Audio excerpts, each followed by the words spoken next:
Hey everybody, Marcos Villegas here with Freddie Roach, who trains Miguel Cotto. Big pay-per-view matchup coming up November 21st on HBO at the Mandalay Bay in Las Vegas, Nevada.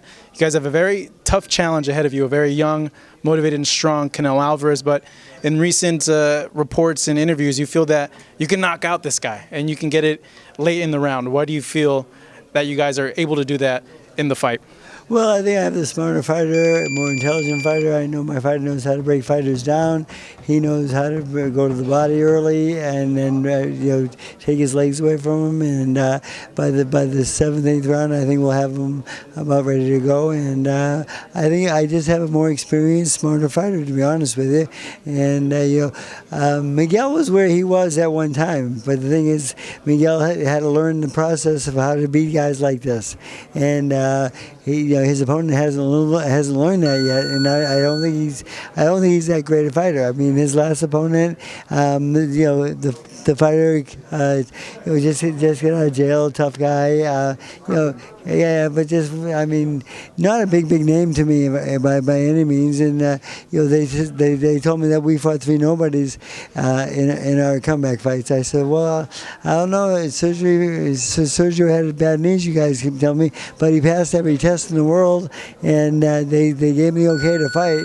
So either the commissions aren't doing their job or Miguel's just doing his job too good. So I thought, and then the fighter from Australia was a two-time world champion. I mean, he was no stiff. I mean, to win a world title, it takes a lot. So I think we've fought better caliber fighters in the last couple of years, and I think we're still on top. Do you think that the longer the fight goes, though, the more dangerous Canelo becomes because of the youth? And no. I think the most dangerous part of the fight, I think, will be early when he attacks us, because I believe that's what he's going to go for, the knockout early, and I think that's his best shot. Because if you watch the tapes on him, he starts to fade about 4 or 5 rounds in, and he gets a little slow in the middle, and then kind of picks it up again. And he'll try to get that second win and try to pick it up a little bit, but by then he won't be there anymore. The second one's going to be gone by then, because the body shot's going to kill him. So I just feel like we're going to fight smart the first 4 rounds, not get caught in the ropes or in the corners, and fight smart. And then after those first 4 rounds, and when he starts to fade a little bit, we're going to turn up the gas a little bit and charge him. Looking at this fight, I keep thinking that this is a fight that's very similar to the Margarito fight, the first one, where it's 2 guys that come forward. Do you see it that way, where it's kind of like that dynamic, and he has to do what he did in the rematch against Margarito, move around a lot? Possibly. Move around enough, I would say. Not a lot, but enough. Because I do want movement, though, because I do want this guy to chase us a little bit, and I think the more he chases us, the more fatigued he'll get. But then I did explain to Miguel that we still have to score points, we still have to win the rounds. So we do have offense on our side. Also, that we are going to move him, but we're going to move into positions where we're going to land a lot of combinations, and we will win those rounds along the way also. Looking at Miguel right now, he has a big bruise on his eye. Is sparring for this fight been like the toughest that's ever been for him, or just what's going on with all that? Well, I brought in guys that want to fight, like our opponent might want to do, and I brought in guys that want to box, which our opponent might want to do. So I've covered all my bases, and this is like the second fight with black eyes. I think we have one maybe last time also. And the thing is, the reason that is because he refuses to be a part of the new wave generation with the bitch bar. Everyone wants to wear nowadays to keep themselves from getting bruises and so forth.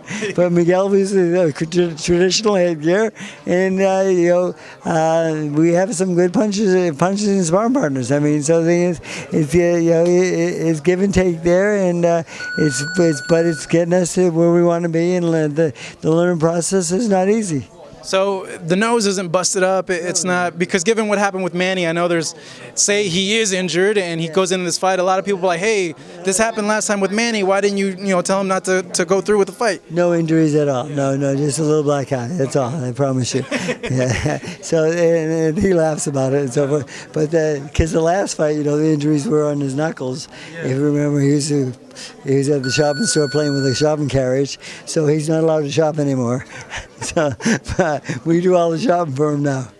Looking at kind of the catchweight topic, Canelo saying 155 Golovkin, this fight for the middleweight title, 155. Do you feel that criticism has been fair towards Miguel on that subject? Well, catchweight, I'm not a big fan of. So the thing is, I mean, if you fight for the middleweight title at 160, I think 160 should be the fight. But that's the way I am, because I'm kind of old school about that. But the thing is, there's a loophole there that somebody figured out. Yeah, anything above 154 is technically considered middleweight. Right. So when my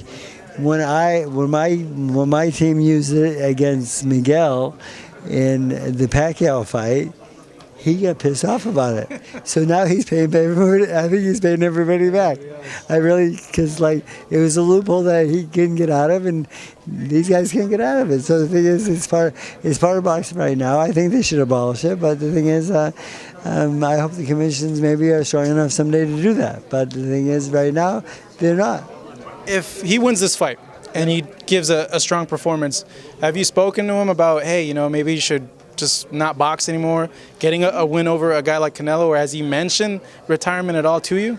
No, he hasn't mentioned retirement at all to me, but he has mentioned Gennady, and he has mentioned Mayweather. And he told me if you were in my corner when I fought Mayweather, I would have knocked him out. And he has a lot of confidence in me, and I would love to see that rematch, and I would love to see him fight Triple G also, because I know Triple G is a great fighter. He's a good kid, and I really admire this guy. I think I watch him all the time. I watch his style, and I study him quite a bit. And he's not unbeatable, but the thing is, but he's tough to beat. I mean, it's a tough fight for anyone in the world. And but if Mayweather didn't come to the table, I think that's the only fairly fight out there that I would say you fight that fight and win or lose. Call it. Maybe call it. I'm hearing murmurs though that maybe Rios or Bradley. It took a lot of people by surprise. That'd be fun to watch. I mean, not over Golovkin though. No. I think more fans would want to see Golovkin. Yes, of course.